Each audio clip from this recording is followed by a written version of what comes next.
后来，这个台中市昨暝9点外，一个3个月大的查某婴仔突然间无呼吸心跳，警消接到报案，赶到位，赶紧帮这婴仔做心肺复活术送病院，但是也是救无倒来。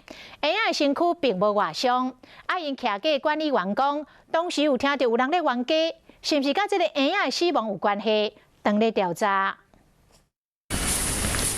21号暗时9点外，警察为一栋大楼行出来，因为只有一个3个月大的查某婴无喘气。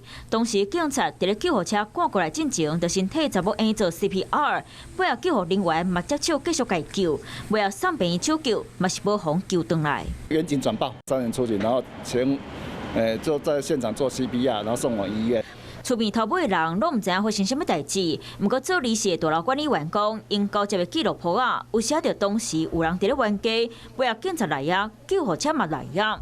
住户男女吵架，男的报警处理呀，然后救护车到，警察局现场，什么技术人员到场勘查。查某婴无外伤，是安怎伊会死去？医院表示说。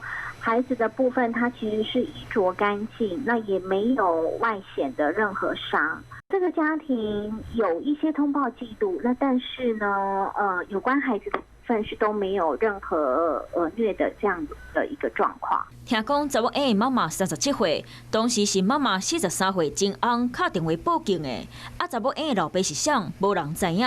今仔检方会继续调查厘清囡仔死去的原因。